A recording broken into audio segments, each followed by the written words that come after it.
First take back on the road here in Miami. The fans are very cheerful despite that Game 3 loss. Joining us now at the desk is Roger Mason. He's a 10-year NBA veteran. He is currently the vice president of the NBA Players Association. Roger, thank you for joining us. Give it up for Roger, please. You're welcome.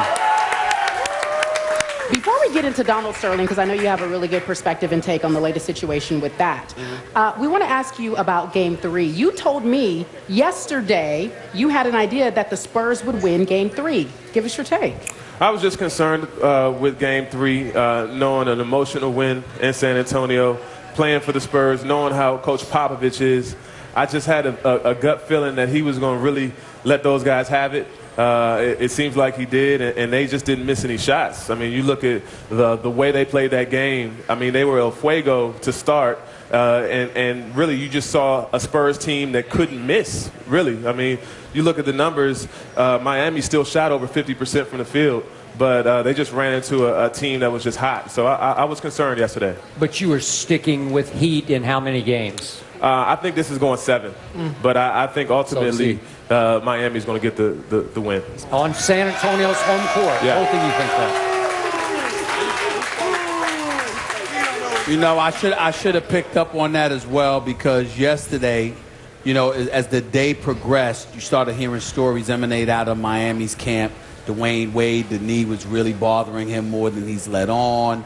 You look at the emotional high that the guys were on because they won Game 2 in San Antonio. We were talking so much about LeBron, we forgot about the responsibilities that other people had.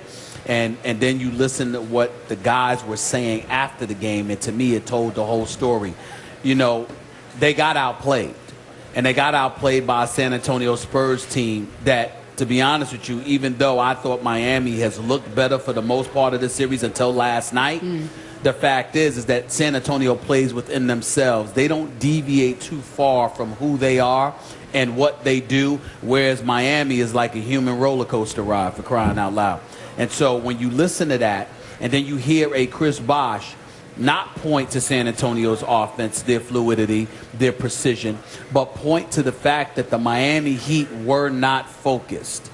Well, to me, it explains it, but at the same time, it also makes it inexcusable, because this Miami Heat team has been together long enough, has endured and experienced enough. They know what the expectations from Mickey Arison, the owner, to, you know, his son Nick, to down to Pat Riley, to Eric Spoelstra. And now this is the 4th year LeBron, Chris Bosh, Dwayne Wade, Mario Chalmers. They've all been together. You got Birdman that's been here the last 2 or 3 years. You've got Norris Cole who's been around. You're looking at these guys, and I'm going to tell you something right now, too. This name comes out of nowhere, Skip. Comes out of nowhere. He's not on the active roster and all of that other stuff, so you would think that he's absolutely irrelevant, which for all intent and purposes he is, because he's not active. But it's a damn shame that Michael Beasley could not comprehend the defensive schemes, picking up on what Miami does to make them effective defensively, because if you don't handle your business on that end of the floor, then it affects you offensively. Because let me tell you something right now.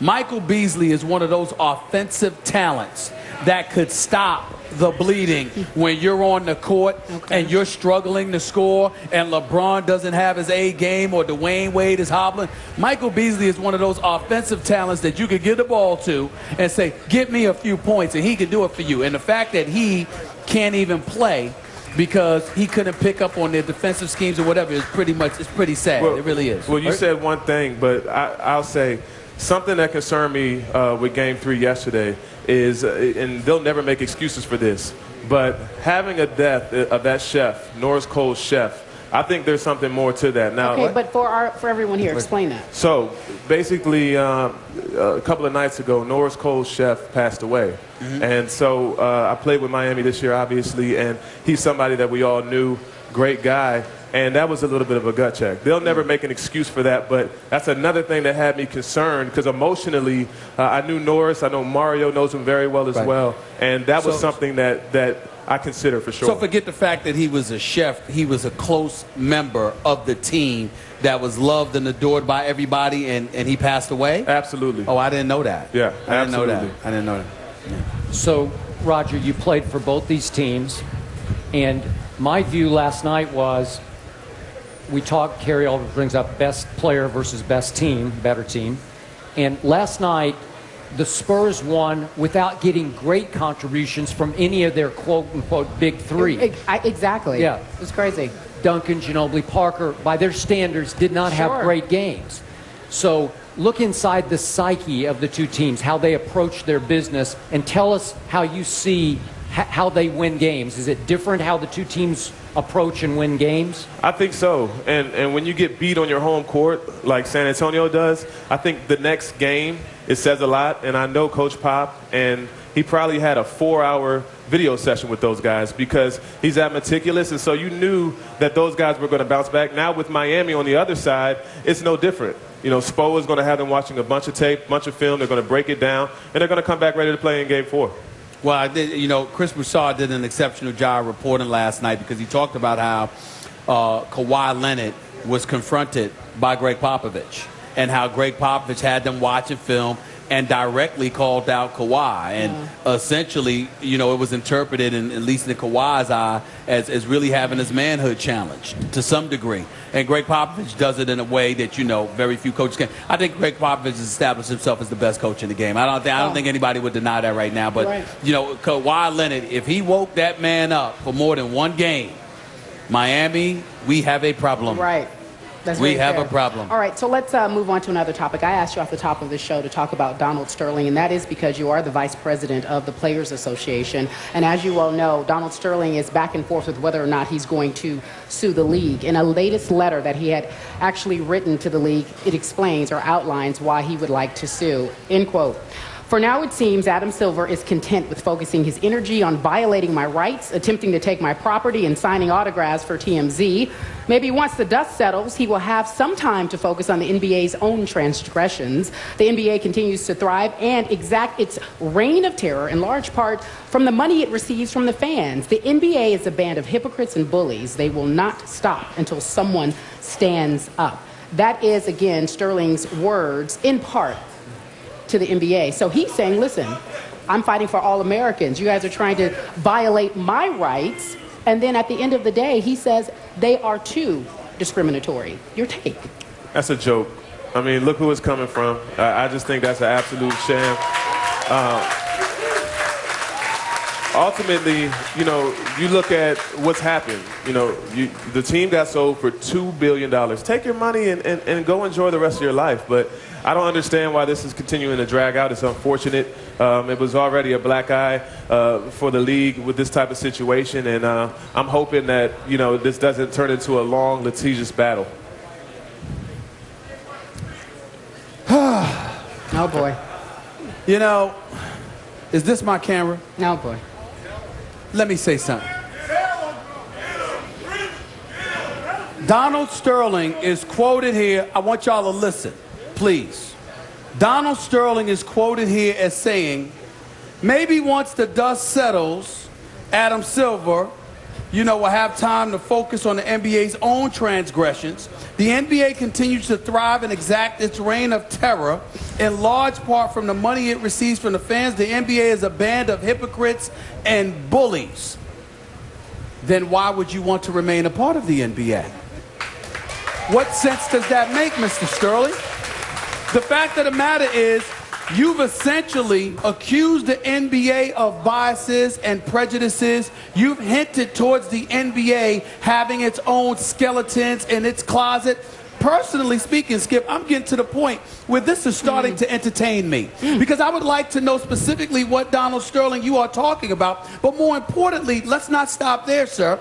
If you indeed insist on being a part of this fraternity, that you are now going about the business of excoriating, why do you want to be a part of this fraternity? Why did you remain a part of this fraternity for all of these decades? How come you never stepped forward and said anything about it all of these decades? And oh, by the way, when you sit here and you talk, Donald Sterling, about the NBA in such offensive detail, by the way, let's keep in mind that you, with your racial discrimination suits being filed against you by the Department of Justice, what you sound like you're saying to me, if you're Donald Sterling, is, I'm actually guilty of this stuff. It's just that I'm not alone. Is that your argument? This man is beyond disgraceful. He's one of these dudes that simply doesn't want to go away, and he's the type of person that would like the proverbial empire to crumble rather than to watch it prosper without him. He is the epitome of evil as far as I'm concerned. He is nothing but a plantation owner in the modern day era. He's disgraceful. He's disgusting. Nobody wants to hear from him. Nobody wants to talk to him. And by the way, last but not least, it just needs to be said officially. Donald Sterling, if anybody gave a damn about you before, we definitely don't give a damn about you now. This guy needs to go away forever. Okay. It's unbelievable. It's unbelievable. It really is. It really is. But he's not going away quietly. That's fine. Okay. That's fine. I want to remind everyone, Shelley, his wife, said a 3 weeks ago, suggested that he's in the early stages of Alzheimer's. Yeah. Am I right? Yes. So is he mentally incompetent now? I don't know where this is coming from, but I want to ask our guest about this because you'll have a feel for this. Is there any way that some of the other owners are now getting a little bit nervous that this man is going to go down slinging mud back at them, that their skeletons might be brought out of the closet if in fact there are any skeletons that he knows about? Hey, it's a fair question, but at the end of the day, there's never been an owner in professional sports to do what this man has done. So he can try to reach and try to throw all this stuff on the wall and see what sticks, but ultimately, he's on his own. And he wants to bring everybody down with him, and I just don't see it. Are there skeletons? Who knows? You know, there could be. But ultimately, there's never been any owner in professional sports to say the types of things that this man said. So to me, you know, it's irrelevant. Okay, so let's do the worst case hypothetical. Let's say we get all the way to next season, and you've spoken about this, we have spoken about any possibilities of boycotts. Let's just say he somehow wins the right to continue to own this team by next October, November.